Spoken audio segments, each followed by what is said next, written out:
Sejam todos bem-vindos a esse estudo promovido pelo CETREL, Centro Espírita Terceira Revelação, Luz e Verdade. Estudo do livro O Consolador, à luz da doutrina espírita. O livro O Consolador é um livro de perguntas e respostas, é um livro que foi lançado em 1941, praticamente no meio da Segunda Guerra Mundial, né? E são perguntas que foram elaboradas pela FEB, e que, através da psicografia de Francisco Cândido Xavier, foram apresentadas ao benfeitor Emmanuel, o mentor de Chico. E, através da mediunidade de Chico, o Emmanuel responde essas perguntas. As perguntas todas elas têm uma fundamentação, elas estão fundamentadas dentro da doutrina espírita, dentro daquilo que nós temos dentro da codificação espírita, e elas nos auxiliam num entendimento, num aprofundamento e perguntas que já foram realizadas e estudos que já foram realizados por Allan Kardec. Então, elas trazem um aprofundamento sobre aquilo que Kardec apresenta na fundamentação da doutrina espírita. O livro é dividido em diversos capítulos. Nós hoje estamos, sequencialmente, nós estamos estudando sequencialmente essas perguntas. Nós estamos hoje, vamos trabalhar com a pergunta de número 212. Ela está dentro do bojo das perguntas que trabalham sobre cultura, e já trabalhamos cultura, razão, trabalhamos com cultura, intelectualismo, e agora vamos trabalhar com cultura, personalidade, persona.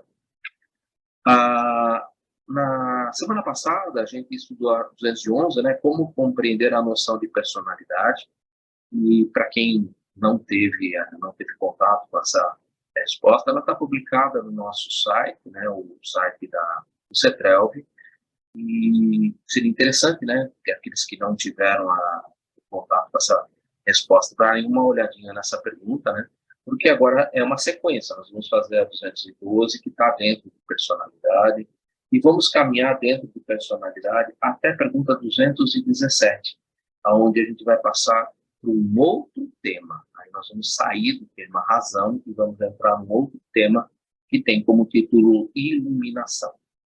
E aí é um tema um pouco mais diverso e que vai ser muito interessante para nós no estudo desse tema. Mas hoje nós estamos no tema ainda personalidade. Antes de iniciarmos os nossos trabalhos, sempre uma prece. A prece nos auxilia a nos colocar em sintonia com os nossos irmãos espirituais, com os nossos guias, mentores, com o mentor desse trabalho e com Deus. Não nos esqueçamos que Jesus, né, ele nos falou sobre a prece, né, que quando nós formos orar, que nós entrássemos no nosso quarto interno e ali fechando a porta, colocássemos os nossos pensamentos e Deus ali, ele ouviria esses pensamentos e nos atenderia, né? Então, orar é pensar em Deus, colocar-se em comunicação com Deus e, através dessa comunicação, receber ali as informações, as intuições e as inspirações necessárias. Então, a nossa oração aqui é para que nós possamos estabelecer essa sintonia com todos esses irmãos espirituais que nos acompanham, essa sintonia com o nosso Pai, Deus, pois todos nós estamos mergulhados no seu hausto divino, no fluido cósmico universal. Então, onde quer que nós estejamos aqui presencialmente ou pela internet, aí em nossa casa, seja o lugar que for, todos nós estamos imersos no hausto divino, no fluido cósmico universal. E é através do fluido cósmico universal que vamos fazer a nossa sintonia, que vamos estabelecer a nossa corrente de pensamentos positivos, a nossa corrente de assimilação mental, em que estaremos nos sintonizando com a espiritualidade amiga. E agradecidos, então, a Deus e a Jesus, e a todos esses espíritos que vão nos incluir e nos inspirar a partir de agora, vamos dar por iniciados os nossos estudos da tarde de hoje com a prece que o próprio Mestre Jesus nos ensina. Pai nosso que estais nos céus, santificado seja o vosso nome. Venha a nós o vosso reino, seja feita a vossa vontade, assim na terra como nos céus. O pão nosso de cada dia nos dá hoje. Perdoe as nossas dívidas, assim como nós perdoamos os nossos inimigos. E não nos introduzas em tentação, mas livra-nos de todo o mal, e assim seja, graças a Deus, graças ao mestre Jesus. Samuel, seja bem-vindo, Sati, seja bem-vinda. Samuel, antes de eu abrir a pergunta, não, vou deixar para o final. Eu ia perguntar do Simão, mas como fica na gravação, é preferível a gente deixar para o final, porque aí no final a gente pode trabalhar com isso sem grandes problemas. Eu posso, inclusive, excluir isso da gravação, deixando apenas aquilo que é importante, que é o estudo que a gente vai realizar agora. Vou compartilhar, então, com vocês a tela com a pergunta, onde eu vou fazer a leitura, eu vou fazer ali uma abordagem rápida do meu ponto de vista. E, gente, ninguém faz nada sozinho, por conta da colaboração de todo mundo, não só da internet, mas o pessoal aqui da sala. Pessoal daqui da sala, hoje nós temos uma pessoa nova, é a Vera, né?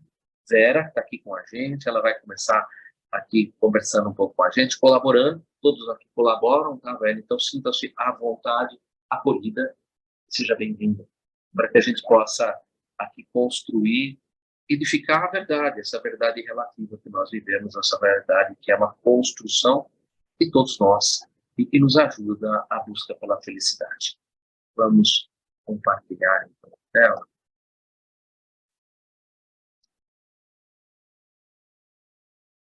A pergunta é a pergunta 212. Deixa eu só tirar isso aqui.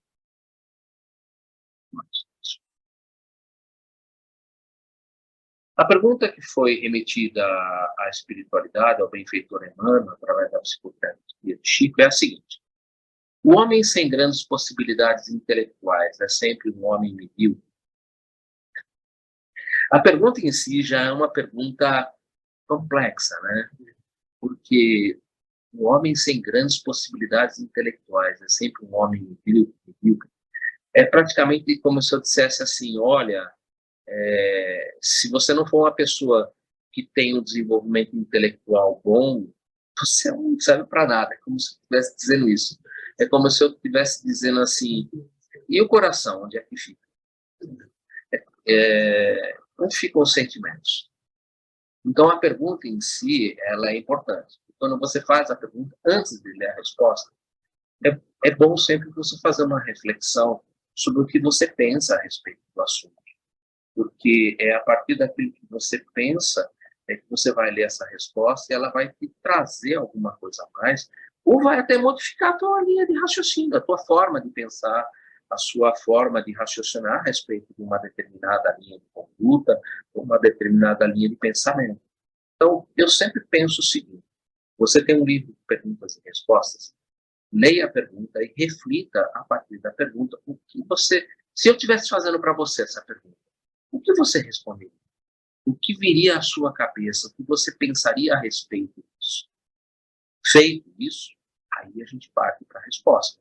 Porque aí eu já tenho aquilo que é a minha construção, aquilo que é meu, aquilo que eu já consegui edificar a partir daquilo que eu fui estudando, daquilo que eu fui aprendendo, e agora, a partir dessa resposta, eu vou poder burilar a meu pensamento e acrescentar, burilar, ou seja, partes que eu ali tinha dificuldade, eu vou encontrar subsídio, vou encontrar apoio para a construção, e nas partes onde eu tenho já alguma coisa construída, eu vou melhorar, eu vou fazer com que esse entendimento se amplie.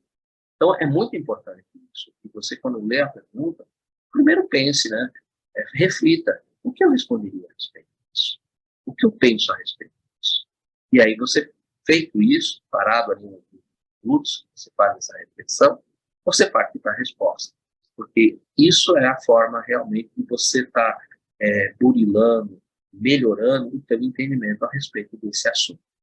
Lógico que, se você tem, às vezes, alguma dificuldade, como eu, muitas vezes eu tenho dificuldades, procura outras fontes, procura outros livros, antes mesmo de ler a resposta, procura outros pensadores a respeito do assunto, para que você possa ter alguma coisa construída antes de você partir para uma resposta, e para você poder ter ali alguma base para poder dialogar. Porque senão fica uma pergunta e uma resposta em que você não tem com o que dialogar, não tem com o que você debater, você não tem nada construído. Você vai ter que aceitar aquilo e tudo bem. Mas eu sempre penso o seguinte, é melhor você ter um ponto de partida, mesmo que seja um ponto errado, mesmo que seja um ponto errado, porque toda tentativa de acerto, todo o erro, como sendo uma tentativa de acerto, é um aprendizado. Todo o erro, como tentativa de acerto, é um aprendizado. Quer dizer para mim, olha, esse caminho não é o caminho certo. Então, isso é importante. Refletir antes de fazer a leitura da resposta. Eu fiz uma reflexão rápida, apenas aqui chamei a atenção, né, a respeito das possibilidades intelectuais, né, e como se você deixasse totalmente de lado toda a parte do sentimento, o coração, onde é que fica o coração, né? Pensemos, né? Às vezes a pessoa pode não ter uma cultura e intelectualismo não são as mesmas coisas, mas às vezes o intelectualismo da pessoa, a parte intelectual, ela pode ter dificuldades em relação ao meio, em relação à vida que ela teve, mas ela é uma pessoa de coração boníssimo. É uma pessoa que está sempre pronta para amparar, para praticar o bem, para praticar a caridade. É uma pessoa que não mede esforços para socorrer alguém que está passando por dificuldade. Mesmo ela, muitas vezes, está passando por dificuldades também, mas ela vê nas outras pessoas, às vezes, ela passando por uma dificuldade, ela ajuda essa pessoa mesmo estando passando por dificuldades. E isso tem um valor, assim, muito, muito forte. Porque é nesses momentos que a pessoa dá de si próprio, né? Em que ela coloca ali aquilo que é de posse dela e que leva um bem-estar, uma palavra, um acolhimento. Gente, às vezes só de você escutar em silêncio é o que a pessoa tem para falar, já é algo assim fenomenal, porque oferece para ela a oportunidade dela exteriorizar o que ela está sentindo, o que ela está passando.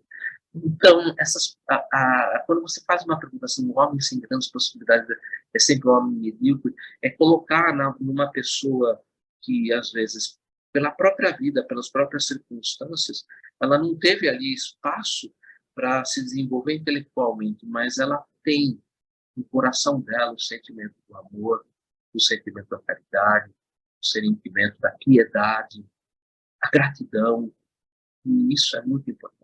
Isso é. Vamos, então, analisar, a partir desse ponto que eu parti, qual seria a resposta que o humano nos oferece. Hoje eu fiz uma experiência diferente. Eu não li a pergunta e não li a resposta. Eu não estudei o assunto, porque eu queria partir desse ponto. Eu ia ler a pergunta, iria refazer a reflexão ao vivo do que eu estaria pensando referente à pergunta, e depois eu ia ler a resposta para ver em que pontos eu ali caminhei no sentido e outros se eu errei muito, se eu furei muito, se eu estive muito fora do entendimento. Isso vai ser uma avaliação para mim e eu digo para todos que nos acompanham que isso é muito importante. Isso ajuda a você a formar ideias, a formar reflexões e trabalhar com a recepção de material e estruturar um material a partir daquilo que você reflete e daquilo que você está recebendo. Construção da verdade, a verdade relativa que todos nós vivemos. O conceito de mediocridade modifica-se no plano de nossas conquistas universalistas depois das transições da moda. Interessante, né? Ele já começa chamando a atenção, né, que aquele que é medíocre aqui nesse mundo, para as pessoas que são intelectualizadas e que acham que aquelas pessoas que não têm intelecto desenvolvido são medíocres, no mundo espiritual essas coisas são vistas de forma diferentes. Nós devemos lembrar sempre que nós devemos desenvolver duas áreas, a intelectual e a moral, mas não dá para alçar voo só com uma asa. Não adianta ter um intelecto muito, muito avançado se esse intelecto leva à negação absoluta de Deus, à negação absoluta da imortalidade da alma, à negação absoluta da caridade, do amor ao próximo, visto que, às vezes, o intelecto muito desenvolvido pode levar ao ateísmo puro e a ser uma pessoa completamente agnóstica, uma pessoa completamente é, fora, imaginando que a vida começa no berço e termina no túmulo. Isso realmente pode acontecer quando você deixa se levar apenas pelo intelectualismo. Então, esse conceito de mediunidade modifica-se bastante depois da transição para a morte. Você percebe que, tudo bem, o intelectualismo é importante, mas ele sozinho não alça voo. Aí no mundo, costumais entronizar o escritor que enganou o público, o político que ultrajou o direito, o capitalista que se enriqueceu sem escrúpulos de consciência, colocados na galeria dos homens superiores, exaltando-lhes os méritos individuais em extravagâncias louvaninheiras. Muitos falais em mediocridade, sem rebanho em rotina, em personalidade superior. Interessante, né, como ele chama atenção, né, nesse parágrafo, né, que aqui às vezes as pessoas são vistas de uma maneira, né, mas essa maneira ela é construção egoísta, ela é construção apenas que enaltece o egoísmo e o orgulho, esse orgulho às vezes das extravagâncias, como ele coloca, né, e às vezes esse rebanho, né, esse movimento de rebanho, né, e que é levado às vezes por um conceito muito pobre e um intelectualismo de levar a movimentação de massas. No ramo, na área da política, isso é muito comum, muito comum. E essa rotina, né, da personalidade que se acha superior às outras pessoas, né, e que pouco se importa com aqueles que estão ali, desde que eu esteja bem, o restante que se lixe. Isso é muito comum, né? E a gente ouve muito isso no mundo, e é estranho, né? Aqui me faz lembrar que muitas vezes as pessoas que passam por dificuldade, que passam pela pobreza, né? E de repente elas têm um momento ali, sei lá, que ganham um valor muito alto e que passam por uma área da riqueza, elas rapidamente esquecem, né, daquilo que passaram ali na pobreza e esquecem que outros que ficaram ali, que eram seus amigos que naquele momento em que ele estava passando por grandes dificuldades, outros também passando em grandes dificuldades, compartilharam o mesmo prato. E agora que você está lá na riqueza, você esquece muito disso, né? Então, são pontos que são importantes a gente pensar, importantes. Para nós, ou seja, falando da espiritualidade, a virtude da resignação dos pais de família, criteriosos e abnegados no extenso rebanho de atividades rotineiras da existência terrestre, não se compara em grandeza com os dotes de espírito do intelectual que gesticula desesperado de uma tribuna sem qualquer edificação séria, ou que se emaranha em confusões palavrosas na esfera literária, sem a preocupação sincera de aprender com exemplos da vida. Bom, eu vou resumir o parágrafo inteiro em uma palavra que a gente aprende dentro da doutrina: a fé sem obras é morta. O que ele quis dizer? A fé sem obras é morta. Não adianta nada eu subir no púlpito, fazer uma palestra maravilhosa, linda, maravilhosa, se tudo aquilo que eu falei são apenas palavras e nada mais. Não mudam nada na minha vida. Não mudam nada na minha vida. Tem uma história dentro do Espiritismo que muitos palestrantes contam, e eu não vou falar que eu estou contando essa história, porque eu ouvi essa história de um grande amigo, que é o Simão Pedro de Lima, em uma das palestras. Ele contou uma história que muito se enquadra a essa situação em que esse parágrafo nos trabalha, que diz que um palestrante, né, um palestrante espírita, ele era muito conceituado, ele era muito producente nas suas palestras, ele realmente movimentava massas, né, ele tinha um rebanho, né, de seguidores e de pessoas que o acompanhavam e que estavam sempre ali prontas, né, para ouvir as suas palestras, ouvir os seus ensinos, né? E ele, de tempos em tempos, ele ia numa cidade que era uma cidade que ele costumava visitar, e ele ia nesse centro, e ele fazia a palestra dele, e ele via sempre lá ao fundo, bem no cantinho do fundo, uma senhora que, conforme ele falava, essa senhora como bebesse as palavras dele. Ela não só ouvia, ela bebia aquelas palavras, ela introjetava aqueles ensinos, e ela é como se ela absorvesse aquilo de uma maneira muito forte, como alguém que estivesse ouvindo aquilo, mas não só por ouvir, eu vou ouvir e vou aplicar isso à minha vida, eu vou vivenciar isso que ele está falando. E ele sentia isso nessa mulher, e ele ia nesse centro, então a história conta que ele ia nesse centro, e sempre ele via essa senhora ali no fundo, e ele ficava notando que aquela senhora ouvia e que ela estava sempre muito atenta, ela bebia daquelas palavras, ela vivia aquelas palavras, né? As palavras de vida eterna, Pedro falou para Jesus, né? Aquelas palavras que trazem aquele acalento no coração, que trazem aquela vida, né? E ela bebia daquilo. E conta que ele, voltando um tempo após, ele chegou naquele centro e ele não viu mais aquela mulher ali no fundo. E ele continuou ouvindo e continuou fazendo palestras, e ele não via mais aquela senhora ali no fundo. Por um bom tempo ele não viu mais aquela senhora ali no fundo que acompanhava as palestras dele. Bom, um certo dia, como chega para todos nós, para esse nosso irmão palestrante também chegou a morte. Ele desencarna, ele morre, ele desencarna. E ele chega na espiritualidade, conta a história, que ele chega como chega o nosso irmão Jacó, né? Chega na espiritualidade ali, bem apagadinho, bem, vamos dizer assim, sem poucas luzes, né? Uma pessoa comum que falava muito e vivenciava pouco daquilo que falava. Falava bastante, mas vivia muito pouco daquilo que falava. E ele chega na espiritualidade exatamente como o nosso irmão Jacó. Ele é recebido por muitas pessoas, irmão Jacó, o nosso irmão Frederico Figner, que era também palestrante, que foi presidente da FEB, da Federação Espírita Brasileira, no início do século XX. É um livro, inclusive, que tem como título Voltei, o nome do livro.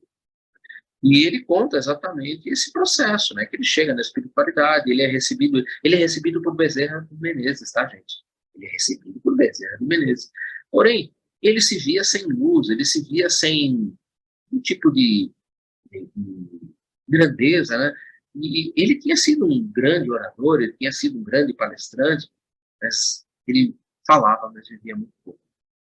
E quando ele acorda na espiritualidade, ele não é recebido por Bezerra de Menezes, ele não é recebido por nenhum espírito de muita luz, ele é recebido pelos espíritos que ali o acompanhavam, que o inspiravam, que intuíam, porque ninguém faz uma palestra sozinho, a gente sempre tem os irmãos espirituais que nos acompanham, que são os nossos guias, os nossos espíritos simpáticos, simpatizam com o nosso trabalho e que aproveitam a nossa boa vontade, do nosso trabalho ali, para enaltecer e para levar essa palavra, multiplicar essa palavra, para essa palavra mover os corações. Não só, e mover principalmente o dele, porque ele é que fala, primeiro escuta, deveria mover, mas ajuda a mover o coração das pessoas. Então ele é recebido por esses irmãos. E ele fica um pouco ali, meio, né, como todos nós, né, no meio, tá, mas, puxa vida, né, cadê a luz, né? A mesma luz que faltou para o nosso irmão Frederico Figner, né, para o nosso irmão Jacó, né?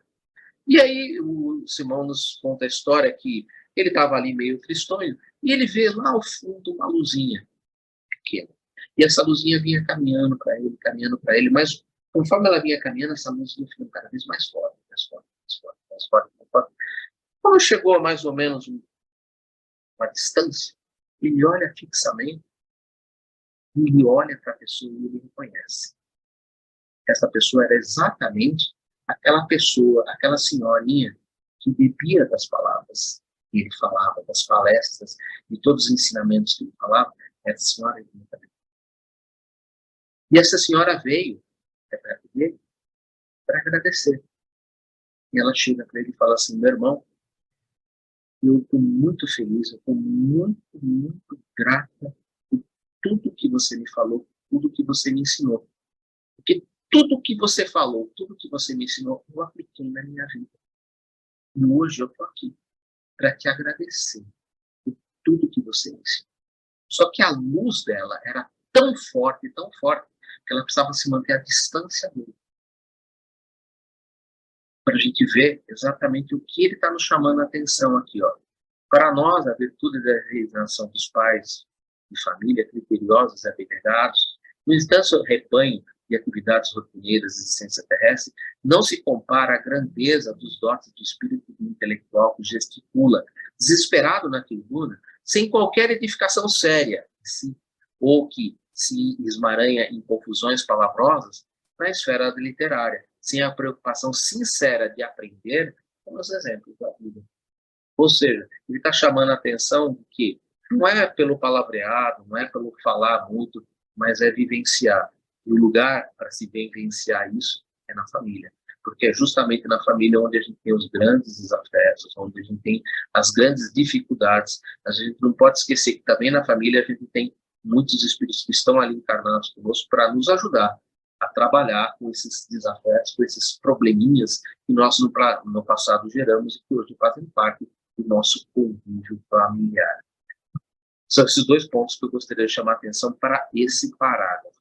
Continuando, o trabalhador que passa a vida inteira trabalhando ao sol, no amanhado da terra, fabricando o pão saboroso da vida, tem mais valor para Deus que os artistas de inteligência viciada, que a outra coisa não fazem senão perturbar a marcha divina das suas leis. Ou seja, é mais valoroso o trabalho que nutre, que leva alimento, que produz bem-estar para todo mundo, do que aquele que fica utilizando-se da palavra, ou dos meios da escrita, ou de qualquer outro meio, para desviar as pessoas do concurso sincero para as leis de Deus, para a felicidade. Vede, portanto, que a expressão do intelectualismo vale muito, mas não pode prescindir dos valores do sentimento em sua essência sublime, a fé sem obras embora. Compreendendo-se, afinal, que o homem medíocre não é trabalhador das vidas terrestres, amoroso de suas realizações no lar e do sagrado cumprimento dos seus deveres, sobre cuja abnegação erigiu-se a organização maravilhosa do patrimônio humano. Ou seja, mesmo uma pessoa que, vamos dizer assim, com poucos recursos intelectuais, ela pode, ela anular, ela tem condições de proporcionar àqueles que foram ali tutelados, que são os seus tutelados, que são os seus irmãos, todos os nossos filhos são irmãos, são nossos irmãos, que Deus nos confia o dever de nós pais educarmos e conduzirmos na cena do bem. Eu lembro, isso me faz lembrar, por exemplo, da minha própria família, né? Meu avô, minha avó, que já são desencarnados, meu avô e minha avó, por parte do pai, eles eram totalmente analfabetos. Meu avô, minha avó não sabiam, eles não sabiam malemar, sabiam o próprio nome. Eles nasceram no interior de São Paulo. Meu avô era de Lins, né, do interior de São Paulo. Minha avó era de Monte Alegre do Sul, também de São Paulo. E eles começaram a vida na roça, nasceram na roça ali, tiveram pouco contato, não tiveram oportunidades para se desenvolver intelectualmente, mas tinham um amor, tinham um sentimento de amorosidade, um sentimento de carinho, e era algo assim incomum, algo muito, muito belo. E agora a benzedeira. Hoje a gente sabe o que é uma benzedeira, né? É uma médium, ela era uma médium de passista, né? Mas ela era uma médium que ela vamos dizer assim, é um processo anímico, né? Ela é uma médium anímica, né? Ela fazia benzimento e, óbvio, ela nem sabia por que fazia isso, mas ela praticava isso, ajudava as crianças. E mesmo ela, meu avô e minha avó, sendo completamente analfabetos, eles tiveram 2 filhos, meu pai e meu tio. Eles fizeram os 2 estudarem, eles deram estudo para os 2, eles puseram na escola, eles fizeram os 2 estudarem, formaram os 2. Meu pai formou, meu tio formou, construíram a partir do estudo, edificaram uma vida melhor, foram em busca de uma vida melhor. Então, são pontos importantíssimos e muito se valoriza. É o que ele está falando aqui, né? O trabalhador das amoroso em suas religiões do lar, do sagrado cumprimento dos seus deveres, sobre cuja abnegação erigiu-se a organização maravilhosa do patrimônio mundano. Lembrando que a palavra mundano aqui, ela está no sentido de coisas do mundo. Tá? O livro é de 1941, muitas palavras, às vezes, em 1941, ela tinha uma semântica. Quando você muda, a língua ela é viva, né? Então, hoje, a palavra mundano, ou mundana, né, também, ela tem um sentido diferente, ela tem um sentido pejorativo. Da mesma forma, quando você fala a palavra ignorante, no sentido que normalmente é utilizado dentro da doutrina espírita, é aquele que ignora, aquele que desconhece. Agora, ela tem um sentido pejorativo. Então, nós precisamos tomar muito cuidado com as palavras quando a gente está lendo, porque nós precisamos ver qual é a semântica que envolve essa palavra. Essa semântica do patrimônio mundano é o patrimônio dos bens do mundo, do que ela conquista, do que ela edifica aqui dentro do mundo. Tá? Bom, é o que eu consigo entender e é o que eu consigo construir frente àquilo que eu disse. Né? Eu não li a pergunta, eu não li a resposta, porque eu queria construir alguma coisa a partir daquilo que eu tenho, a partir daquilo que eu já tinha construído e que eu venho construindo a partir dos anos de estudo. Obviamente, é um ponto de vista meu, Eduardo. E por isso que eu quero ouvir o ponto de vista de todo mundo, porque agora eu vou começar a dar uma trabalhadinha nos meus conceitos e ouvir os conceitos das outras pessoas, porque a verdade ela é construída com o pensamento de todo mundo. Nós não temos a verdade absoluta. A verdade absoluta é Deus. Nós temos sempre uma verdade relativa. Essa verdade vai se mudando, vai se modificando, vai se tornando cada vez mais aquilatada, mais bela, mas isso não dá para fazer sozinho, só em conjunto. Por isso, eu abro para todo mundo. Gente, vamos lá. O que a gente pode falar um pouquinho sobre o homem sem grandes possibilidades intelectuais? É sempre um homem medíocre? Por favor, colaborando.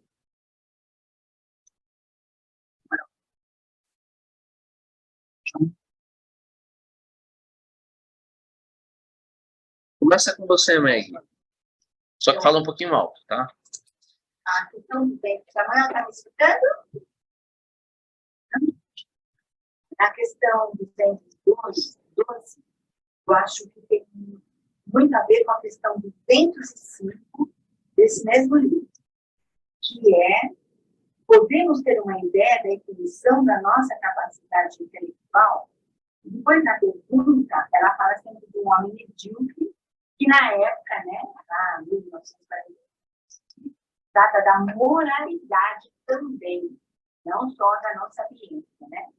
Agora, outra coisa, na questão que você disse, referente ao analfabeto, no Evangelho segundo o Espiritismo, no capítulo 2, no item 8, tem meu reino não é deste mundo, aquela rainha, Elizabeth de França, né, que ela era uma rainha, embora era uma pessoa muito pouca e tal.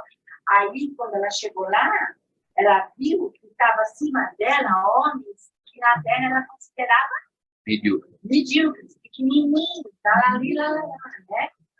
Agora, na questão 371 do Livro dos Espíritos, fala o seguinte: tem fundamento ou opinião segundo a qual os cretinos e os idiotas têm uma alma de natureza inferior?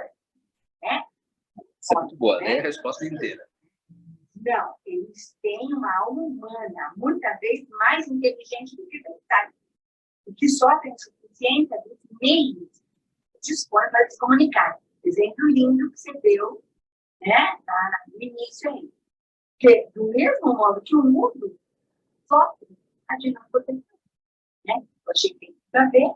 Eu achei que a 372, qual o objetivo da providência criando seres infelizes, como os cretinos e idiotas? São os espíritos em condição, tá certo? Então, essa pergunta, realmente, a resposta é dividida em duas coisas. Aí, no seu mundo, né? E aqui para nós, no nosso mundo. Então, nessa parte, para nós, a questão 203, fala que um pai escudo pode ter um filho, gente, né? E outra coisa também, quando lá em cima, o conceito da mediocridade multiplica-se no plano, você desencarna analfabeto E lá, você não é analfabeto, né? E tem a questão também, 780.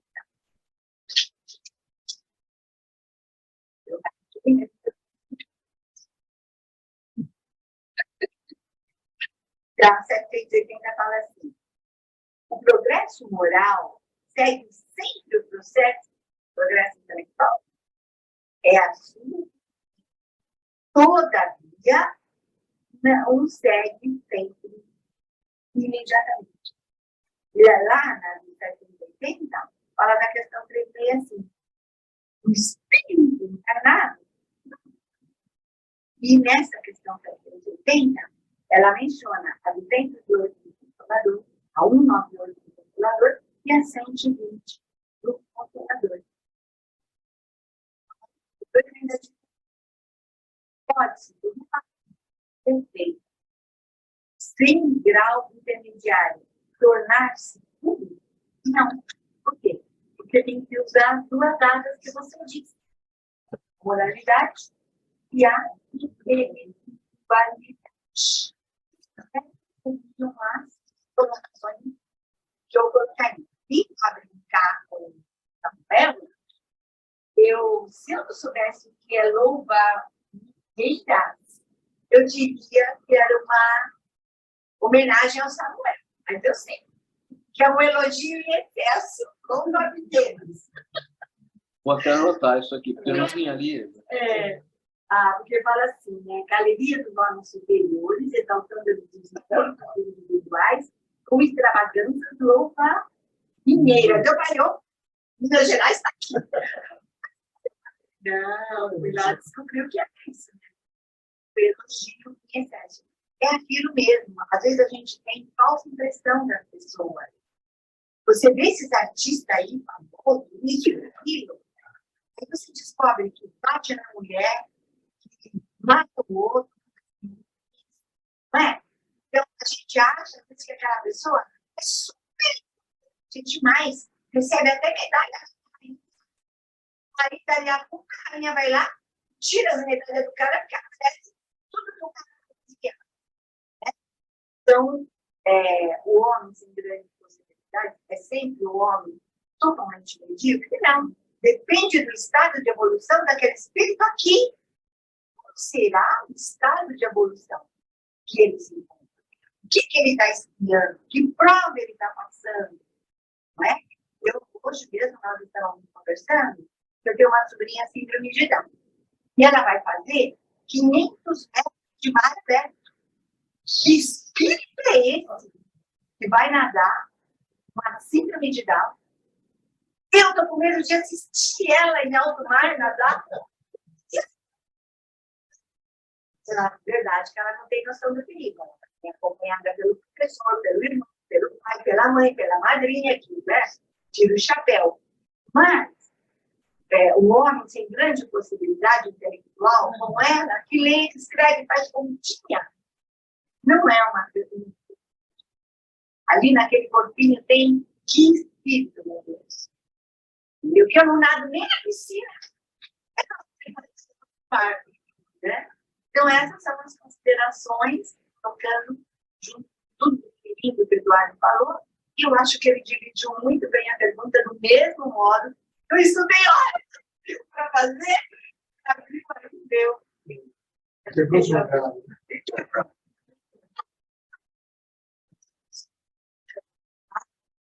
Isso aí que eu colocaria. Muito bom. Louvaninheiras, né? Elogia. Sabe que isso é um grande problema, né? Principalmente quando a gente está aqui trabalhando, eu já falei isso muitas vezes, né? Quando às vezes as pessoas ficam muito assim, não elogia muito, pelo amor de Deus, porque isso é massagem de erro, isso é massagem de erro, né? Porque isso é massagem... É porque isso daí é massagem de ego e isso mexe muito com a vaidade. Então, a gente precisa tomar muito cuidado com isso, sabe? Nossa, eu fico sempre vigiando, e eu gosto muito quando as pessoas percebem alguma coisa e falam assim, Eduardo, pega mais leve. Até mudando na lateral, eu tinha colocado patrimônio do mundo. Mas a palavra medíocre também, ela é uma palavra que muitos de nós colocamos ela no sentido pejorativo. Sim.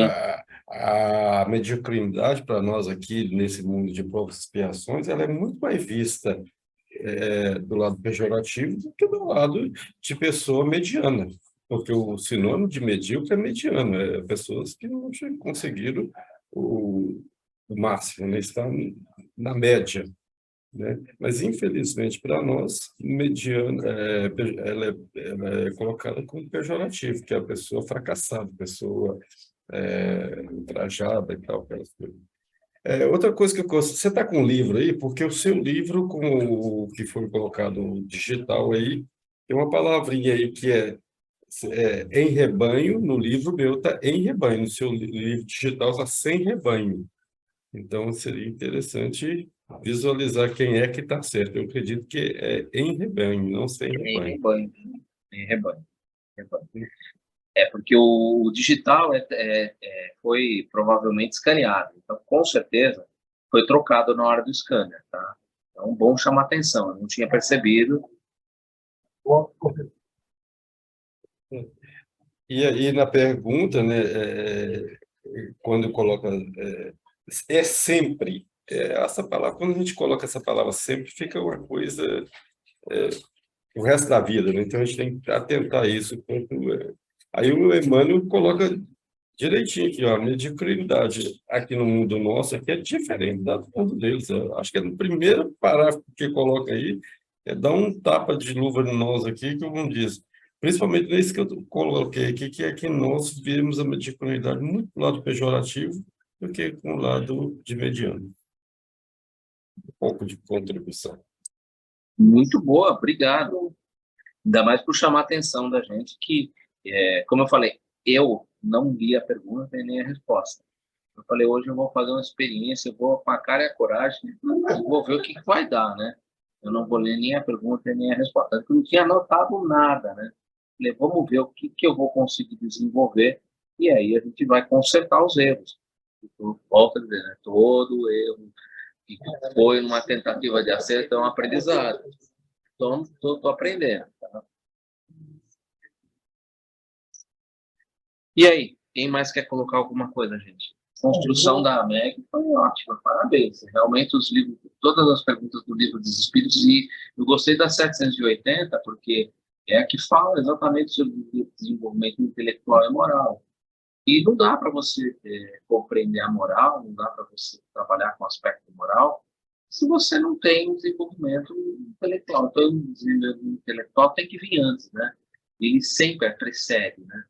É como dizer assim, né? Se as leis de Deus estão impressas em nossa consciência, como é que você vai compreender essas leis e aplicar essas leis sem você desenvolver o intelecto? Você precisa desenvolver o intelecto. E é interessante que aquele que desenvolve o intelecto começa a perceber as leis de Deus, vai percebendo as dificuldades para colocá-las em prática. Né? Então, aí, a 780 fala isso que você falou. Como o progresso individual pode conduzir ao progresso moral, fazendo compreender o bem e o mal. O homem, então, pode escolher. O desenvolvimento e aumenta a responsabilidade dos seus atos. Mesma coisa que você pegar lá, vamos colocar assim, né, o Decálogo, capítulo 20 do Êxodo, né? E, vamos dizer assim, saíram as leis de Deus, não matarás, não roubarás, não adulterarás, e etc, etc. Né? A primeira, vou pegar a quinta, né, não matarás. O verbo matar é um verbo transitivo, tá sem complemento. Né? Você imagina, deixou sem complemento, quer dizer, se matar, se você for uma pessoa que começa a perceber a própria construção linguística, né, leva você a refletir que esse não matar se estende ao infinito, quer dizer, não é para matar nem a barata. Né? Não roubarás. Não roubarás. É a mesma coisa, o verbo roubar é um verbo transitivo, está sem complemento. Quer dizer, isso quer dizer que até aquele, se você imprimir uma coisa na sua casa. Puta, sem grampeador. Eu vou lá no escritório e uso o grampo do escritório, não.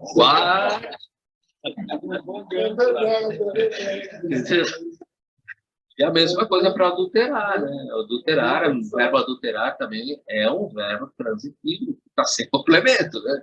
Então, você percebe, eu sempre fico refletindo nesse aspecto, né? Quando ali Moisés recebe as tábuas da lei no topo do Monte Sinai, que seria uma escrita direta, né, pelos dedos de Deus, ali, vamos dizer, né? Quando ele leu aquilo, deve ter imaginado, como colocar isso aqui em prática, né? Realmente ele teve que fazer as leis de acordo com a época, então teve toda uma legislação ali que teve que ter características divinas, senão o pessoal não ia seguir aquilo nem a pau, era nós mesmos que estávamos lá, e nós éramos os rebeldes tutelados daquela época, né? Então, é complicado. Então, o desenvolvimento intelectual acompanha. Isso é muito, muito interessante. Bom, bem lembrado, a pergunta 780, ela cabe bem nesse aspecto. Mas, Francesco, você queria falar alguma coisa? Eu tenho que... Só pergunta, o que vocês acham? Paulo, ele percebeu isso, né? Ele falou, nossa senhora, a coisa aqui é bem mais embaixo.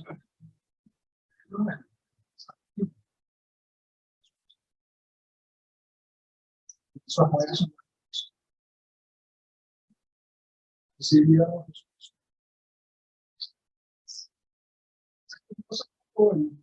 aí ele pegou as leis na mão, olhou e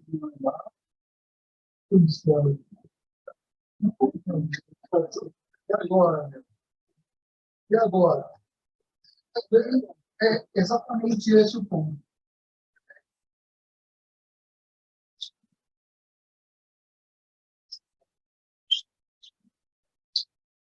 Sempre volta a esse ponto.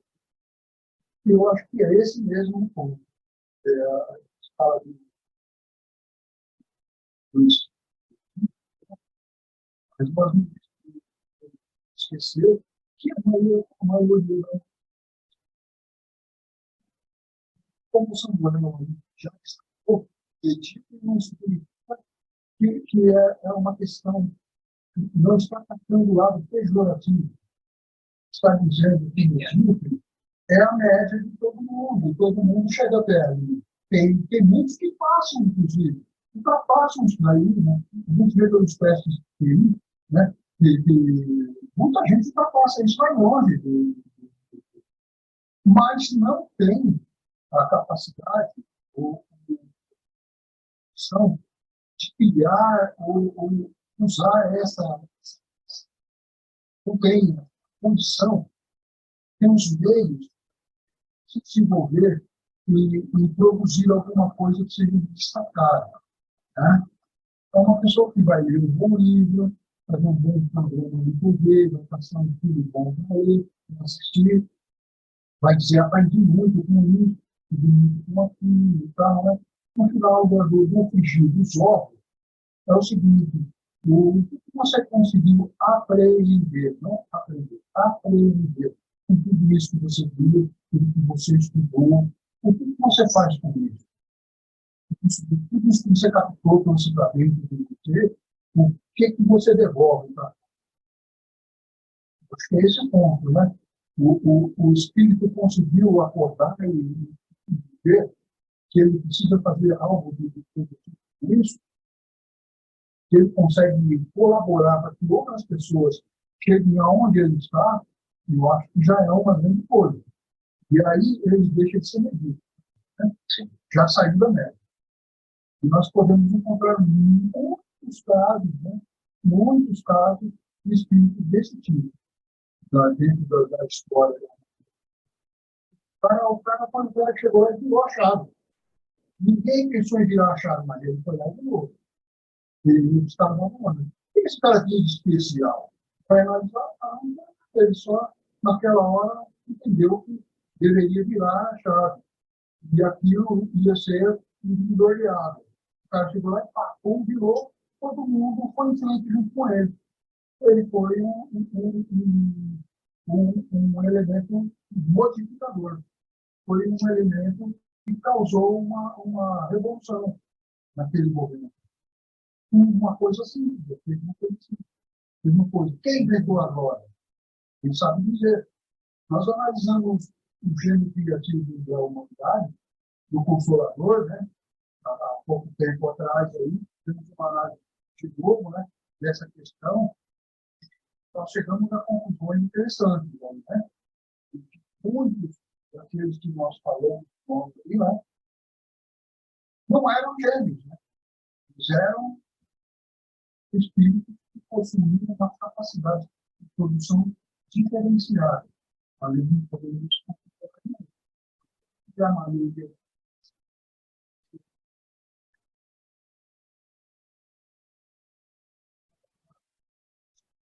desses termos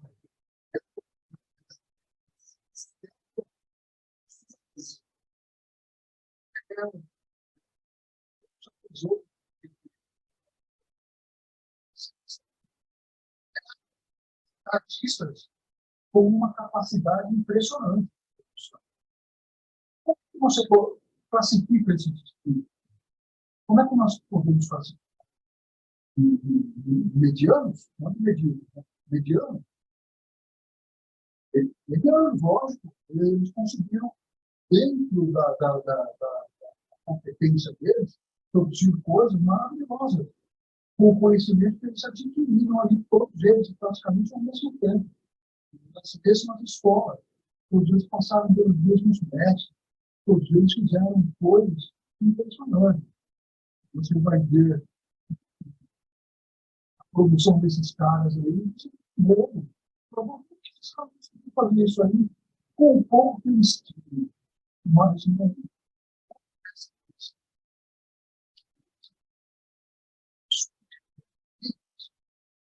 inteligência artificial.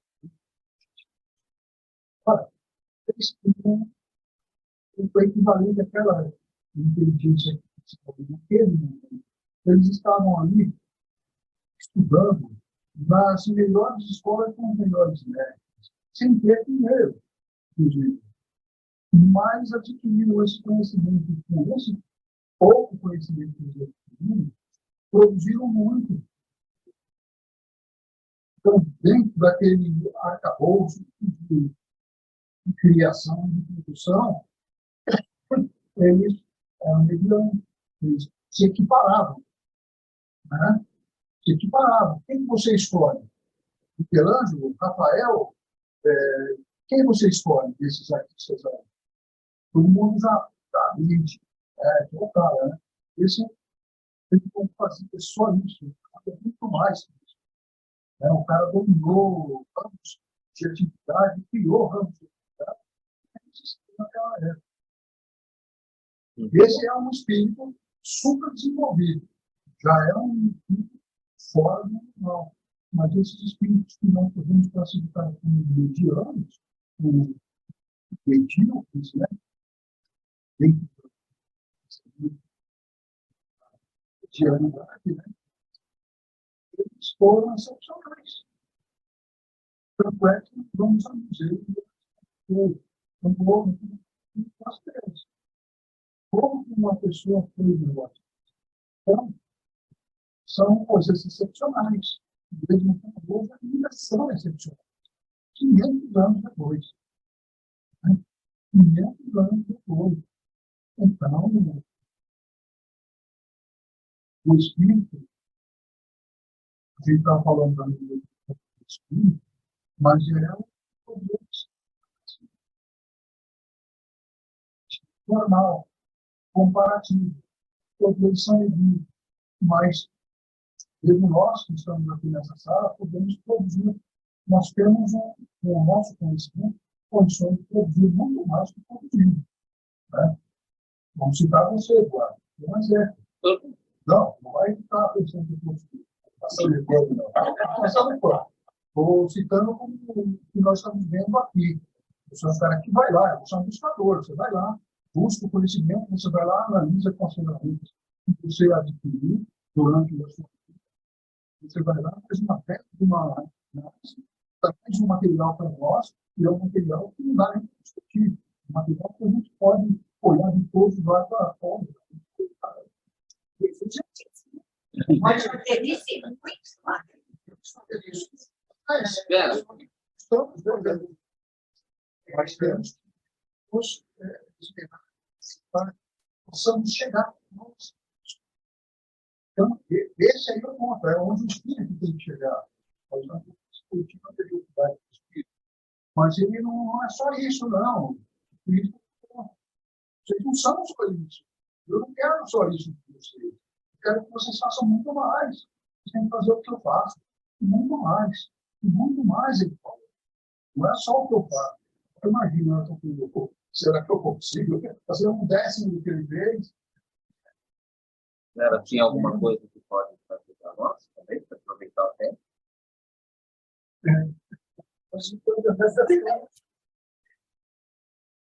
Hoje é aniversário da Mari. Francesco liga. Está em casa, vai apanhar, Francesco. Ó, Francesco, eu sei que nós temos o tempo bastante apertado, mas o Francesco tocou num ponto bem interessante, quando ele falou de Moisés. Moisés era uma pessoa extremamente paranoica. Ele viveu há 15 séculos antes de Cristo. Quando ele retira, né? Na verdade, o que acontece? A vida de Moisés. A vida de Moisés ela é muito trabalhada no livro de Êxodo. É o segundo livro da palavra de Moisés, vamos dizer assim, que se atribui. E ele também aparece alguma coisa no livro de Atos dos Apóstolos, quando nós temos ali um irmão, que eu não me lembro agora o nome, e que coloca um trecho dizendo que Moisés tinha sido educado, né, no Egito, né, porque ele foi ali acolhido pelo faraó, né, e ele foi educado como filho. Vamos pensar o seguinte, né, a gente costuma dentro da doutrina espírita, nós sempre falamos, quando a gente fala dos 5 livros, que é a Torá, a lei, né, nós falamos que esses livros são atribuídos a Moisés. E por que a gente fala que esses livros são atribuídos a Moisés? E por que quando a gente fala com um judeu, ele fala, não, esses livros são livros de Moisés? Bom, tem um problema histórico. Tem um problema histórico, e esse problema histórico ele é insoluto. Então nós temos uma vertente muito grande de historiadores que dizem que esses livros, na verdade, eles foram escritos ali por volta do século XI a.C. E que tudo que está contido nos 5 livros que são o Pentateuco e os outros livros que vêm na sequência, o livro de Josué, o livro de Ruth, a sequência que tem, são entendimentos, são práticas orais, em que passava de pai para filho, mas era tudo oral, tudo oral, tudo oral. E todos esses ensinos eram orais. Isso só foi trazido à tona por volta de 11 séculos, no século XI a.C. Ou seja, muito tempo depois. O manuscrito mais antigo que nós temos são os manuscritos que foram encontrados no Mar Morto, na região do Qumran, e que datam aproximadamente de 2 séculos antes de Cristo, e que são perfeitos, eles estão em hebraico antigo, e eles são perfeitos com aquilo que nós temos dos mais atuais possíveis. Eles compararam, quando encontraram, e tudo foi muito preservado. Mas por que eu chamo a atenção de tudo isso? Porque essa é uma vertente. A outra vertente, que é a vertente que diz, não, esses livros foram escritos por Moisés. Bom, se eles foram escritos por Moisés, a gente tem que pensar o seguinte, o que Moisés tinha na mão dele? Moisés ele foi educado nas universidades do Egito. Que língua se falava no que escrita se tinha no Egito na época do século XV antes de Cristo? Sim, era os hierógrafos. Os hierógrafos, eles partem de uma língua, de uma escrita que existia antes dessa, que era aquela de cunha, que é a cueniforme. Era uma escrita que tinha sido inventada ali na região da Mesopotâmia, e que ela era primeiramente uma simbólica, depois ela simbólica com complementos, e depois uma língua silábica. E a língua egípcia, ela era silábica, simbólica e também simbólica com sentidos de razão. Então, ela era um conjunto mais complexo. Só que o povo que Moisés tira do Egito e leva para a Terra Prometida, como está lá no próprio capítulo 2 do Êxodo, antes dele fazer esse processo, dele vir e criar aquele conflito com o faraó lá das 7 pragas e libertar o seu povo e sair, o que acontece?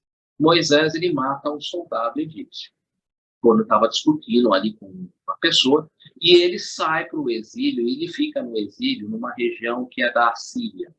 E nessa região, ele se casa, eu não lembro o nome da mulher dele, porque eu não me preparei para essa aula. Quem quiser, é livro de Êxodo, capítulo 2.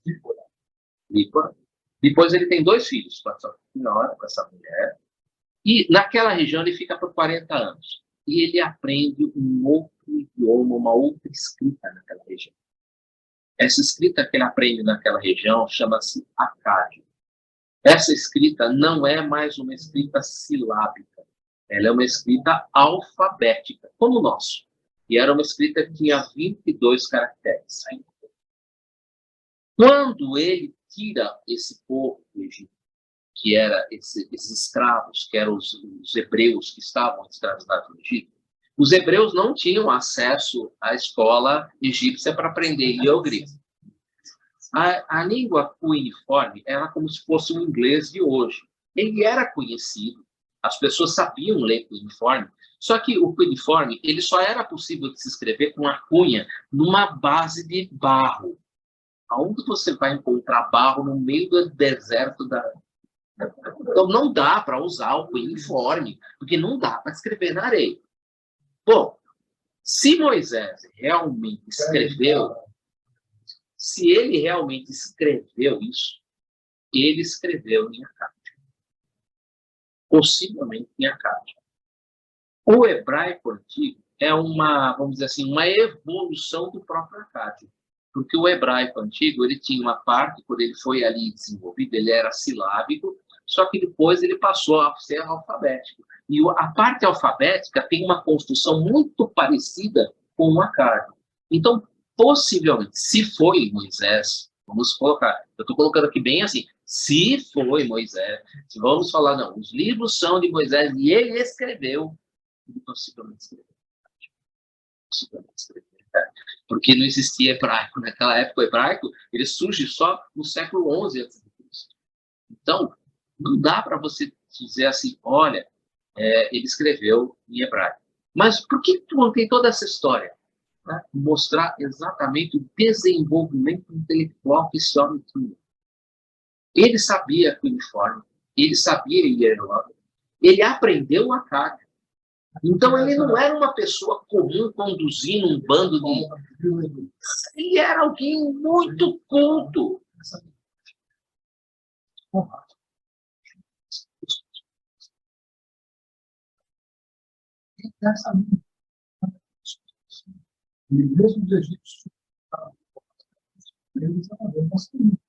Da Síria toda falava... na verdade, eles procuravam sempre usar o cuneiforme porque era mais comum a todos. Todo mundo conhecia a língua cuneiforme como se fosse inglês. Mas o Acádio, ele era muito dessa região da Síria, onde ele ficou. Então, ele teve contato com esse idioma. Esse idioma é um idioma silábico, parecido com o nosso, é com sílabas. Né? Então, as fontes são... É o mesmo idioma, porque é o seguinte, os ancestrais,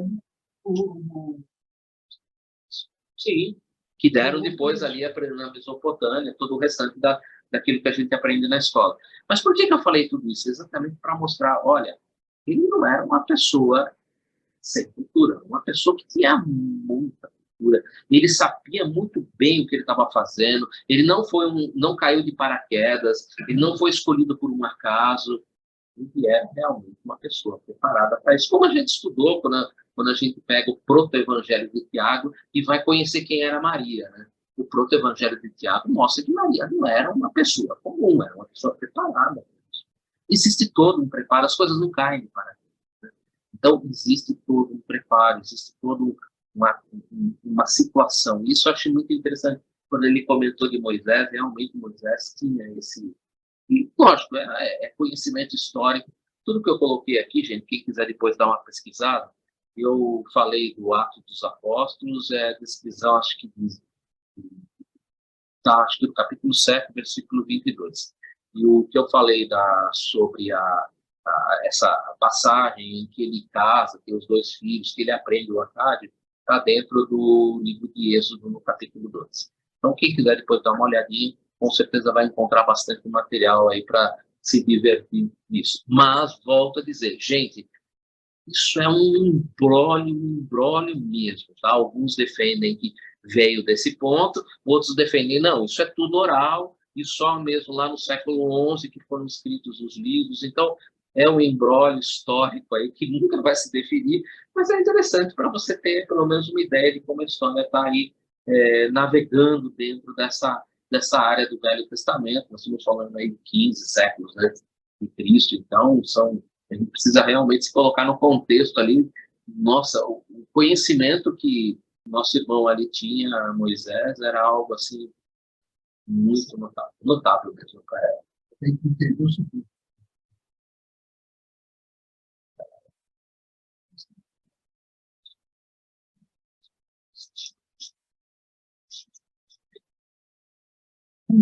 Variadas línguas.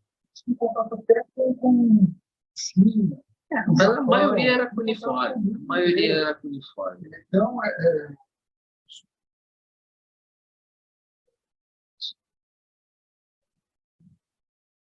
sim. Tanto é que tem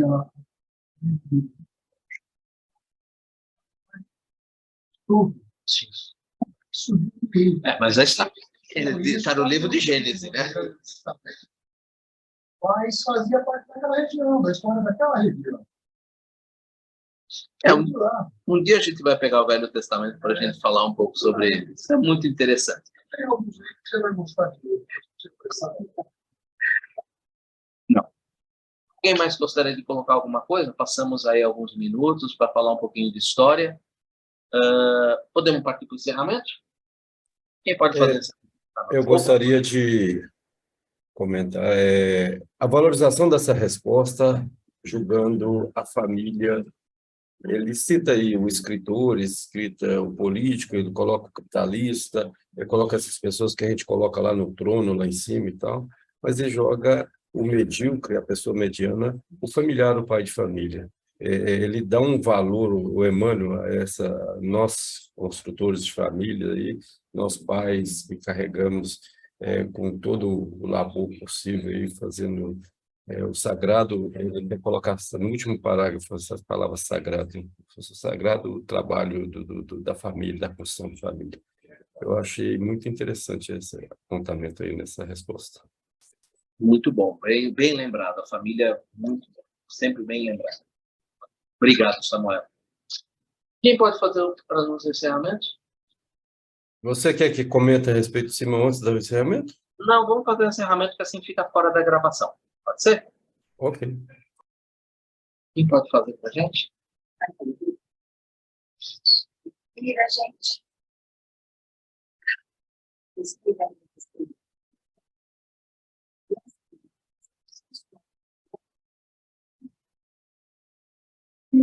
Nossos luz e bom pensamento. Derrama seus princípios de misericórdia sublime. Nos cubra com fluidos benéficos e serenos, de paz, de luz e de bem. Graças, Senhor, pelo seu misericórdia, pelo seu técnico, que nos permite tanta beijo. Graças a Deus. Obrigado, gente. Muito obrigado pela presença. Semana que vem a gente continua. Fiquem com Deus. Boa semana para todos. Muita paz.